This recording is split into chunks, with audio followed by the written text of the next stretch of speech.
Coach start off with some opening comments, and then we will go to your questions. We'll start with Scott Ritchie, and then we'll go from there. Go ahead, Coach. I guess it's good afternoon now. Good to see everybody. Hope everybody had a great Thanksgiving, as we did. So it's on to the next. We're very, very excited to be a part of the Jimmy V. It's something that was not on the original schedule for this season, but as things started developing with COVID and games were canceled, this became a priority, really, in terms of a great opponent, great event, and then it ends up in Indy. So the proximity for us in terms of our travel was a part of this as well. So we're excited as heck to be a part of it. We face a great Baylor team coming off a 3-game MTE, which I'm really proud of our guys. I'm really proud of our opponents in terms of staying COVID free, handling all the testing, getting up at 5:30 every morning to test the early games. So it was a long weekend from that standpoint in terms of sleep and the quick turnarounds. Obviously, we got a couple of good ones out of the way early in terms of just getting guys minutes, and then we faced a really, really good Ohio team. And as is the case, and so often we see this a lot already this year, if you're old and you're a veteran team, you're going to be good. And that's an old veteran team that has every piece to the puzzle, from wing shooters to a very adequate big who's very good in pick and rolls and very athletic, and then a 4-man who can space and shoot, and then an NBA point guard. And we were not our best. I thought we were very, very flat emotionally. That was very evident in our free throw shooting. But again, we did what we had to do to find a way to win. That came from a variety of people, not just Io making the free throws or DeMonte making the 3. There were some huge plays in there by Adam Miller. Huge play by Trent setting up DeMonte. Trent also hit the 3 before, and then we made a couple of good plays on the defensive end. So again, we got tested.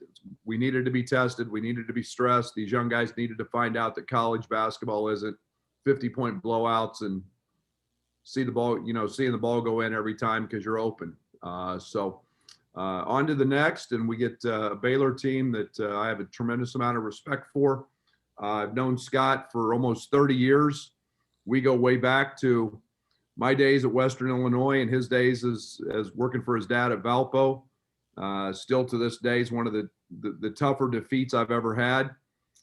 We lost a triple overtime game to Valpo to go to the NCAA tournament on their court. His brother Bryce hit a hell of a tough shot to beat us. So we've grown up together, and obviously being in the Big 12 as many years as I was, to see what he's done with the evolution of that program is quite remarkable. And so we've known each other for a long time, and obviously, in my opinion, he doesn't get near enough credit for how good a coach he is, and all the ways that he's done it, whether it's with really long athletic guys and play zone, or now pressure man to man, and he's evolved and he's had a lot of changes to his system that have allowed him to win. So great challenge. They're number 2 in the country for a reason, and they're to do what they did last year with 23 straight wins. To me is remarkable. Being a part of that league as I was, I have tremendous respect for that streak, and a lot of those guys are back. So it'll be a great test for us, and one we're excited for, and we're gonna have to play very well and very hard to win.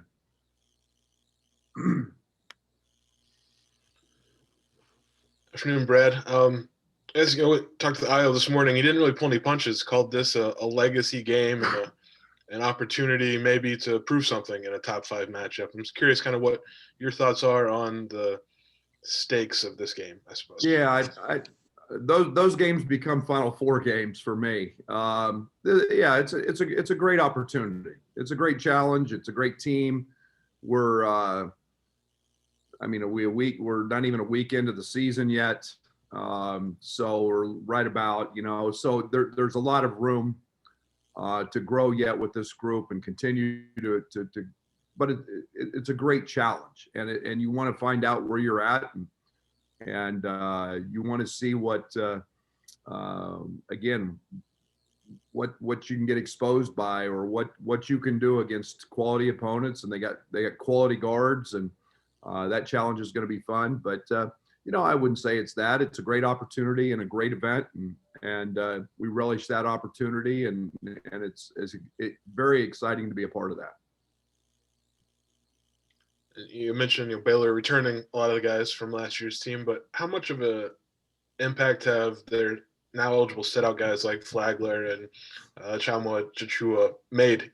Obviously through 2 games, but just what have they brought?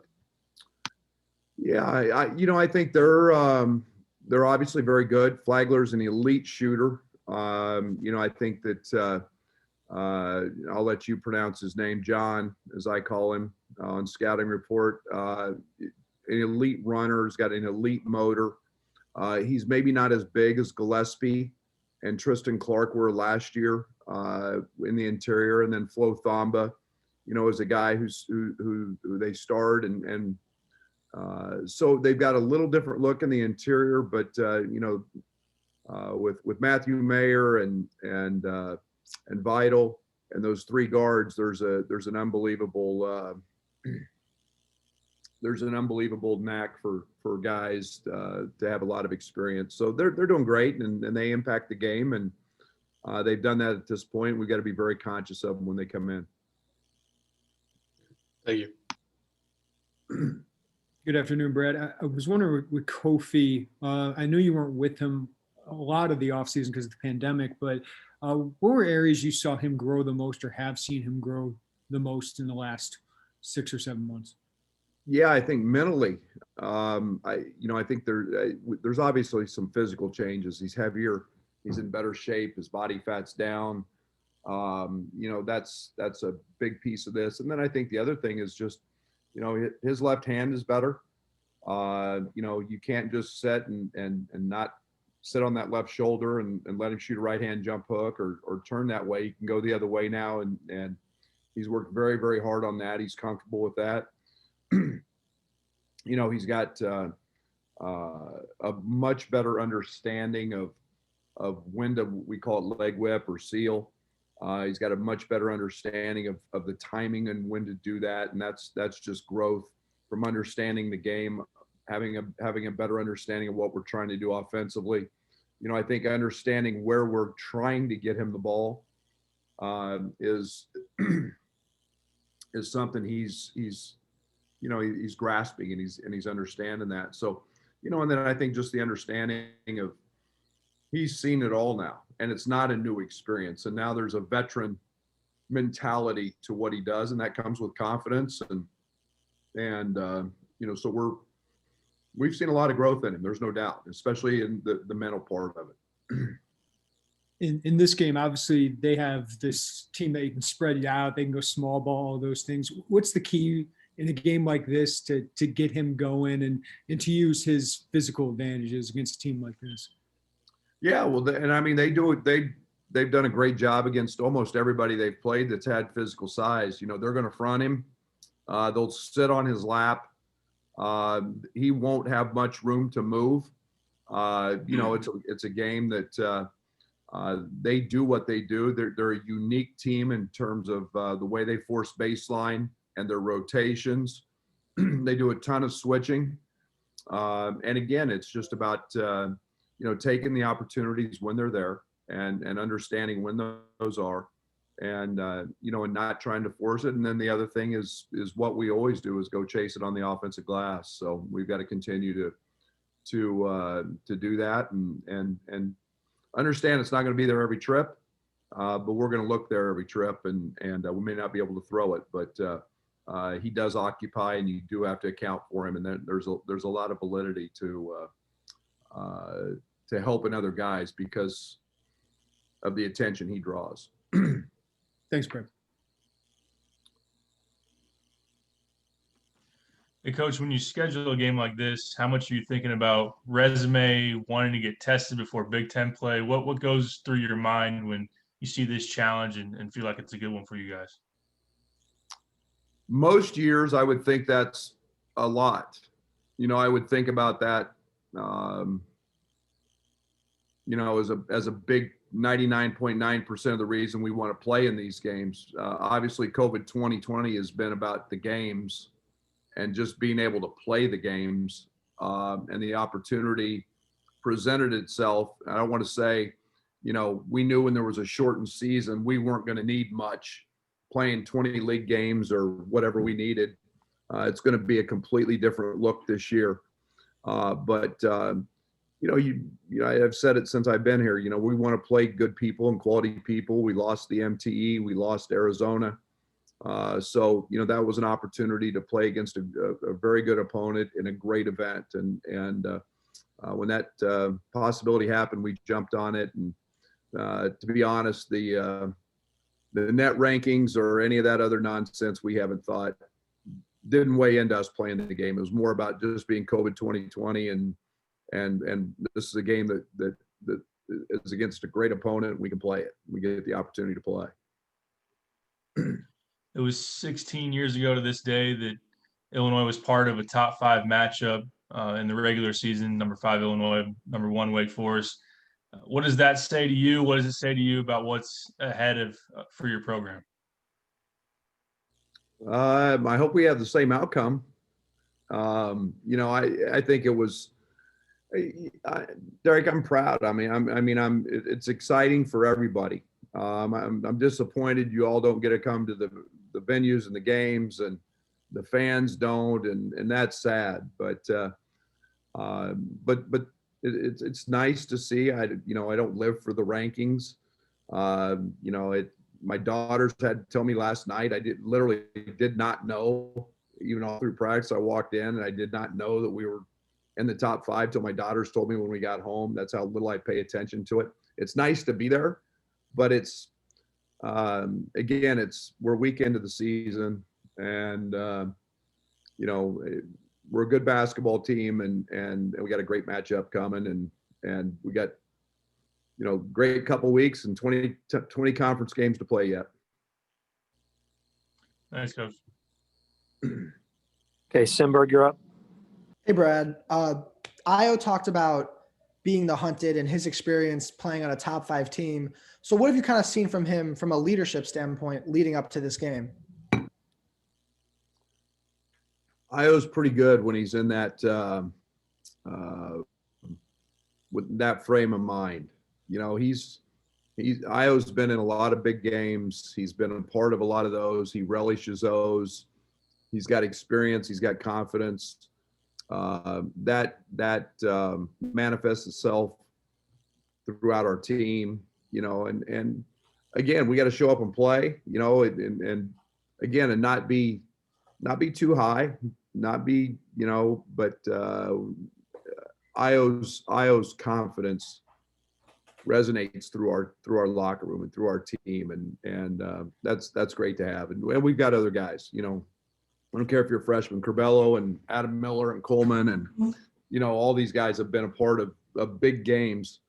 Maybe not at the collegiate level, but they've got enough swagger about them that they're excited. But Io gives us that confidence. And speaking of big games, you've coached a lot in your career. Does this game, in terms of regular season games, rank up there for you in terms of biggest games? Yeah, I don't know. It's great to be a part of the Jimmy V, and I think everybody, there's games in Maui, there's games in, had games on College Game Day, so I think there's all those things that are you point towards. it's up there. It's one of those because of the event, and I'm so involved with Coaches versus Cancer, and I still remember Jimmy V running around the court after the air ball put back, and but it's a great contest, and it's I'm looking forward to that, and so I try to keep it all in perspective. It won't be there if we're in a Final Four. Let's put it that way. That'll trump it all. Thanks, Brad. Hey, Brad, good to see you. Io said something a few days ago. I forget which game it was after, but he mentioned that he hadn't seen his family in a long time. Obviously, we saw all the messages from family members to players before the games, but I'm wondering, usually a lot of guys' families are at games. They're certainly not going, I know you got some guys who are from international places, but it seems like a lot of guys are going a long stretch this season without seeing their families. How does that kind of factor into, an already weird COVID altered season? It's one of the great sacrifices of this. And, so many young guys and today, they play so that their families have an opportunity to see them play. And it is different. Io's family's probably never missed a game that he's played in this state anyway. They might have missed an out-of-state one, but it's very different. You feel for him. You feel for him on a Thanksgiving weekend when it's about family. And we've told our guys all along that Thanksgiving, Christmas, you're not going to go home. And you can't be around family, and that's one of the sacrifices that we're having to make this year to be a basketball program that's trying to get through this season and all the difficulties of it and challenges of it, and it's sacrifice, and it's hard, but I feel for them, and that was a little something we could do to have their families introduce them. Our guys loved it, and we'll continue to do things like that as we move forward.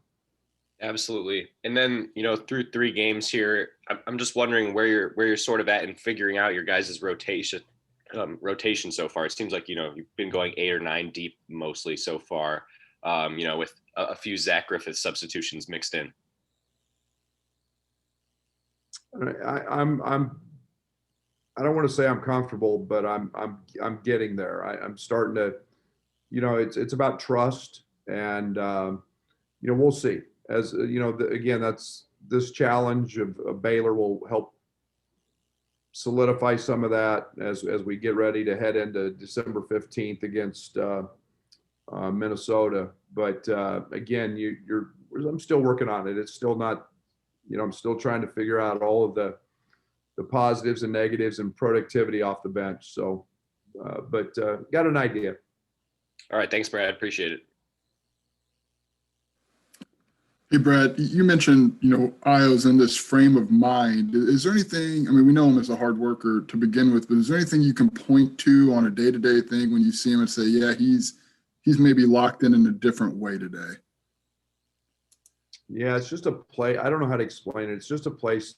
Trent's in that place too. Yesterday in practice, there wasn't any nonsense. Everything was very matter of fact. Everything was very calculated. Everything was very, very. It's just hard to say. It's not that they're not that every day. It was just at a different level. Hard to explain, Joey. It's until you see it. And then with Io, obviously that confidence radiates down, but he speaks so calmly about this game. He mentions that it's a big game, but you didn't see him, act like he was too hyped up for it. Does that also kind of fall down and trickle down to the rest of those guys when you're All-American is kind of level-headed about this? I think so. Io's just, like I said, Io's got an unbelievable confidence, which he should have. He's might be the best guard in the country, and he's going to go up against a couple others that are right there with him, and so it's great to have that confidence, and it's great for our guys to know that we have him. and that he's out there, and that he can do some things, and he can be a steadying factor, and he will be. And that's just part of having a junior who's a really, really good player.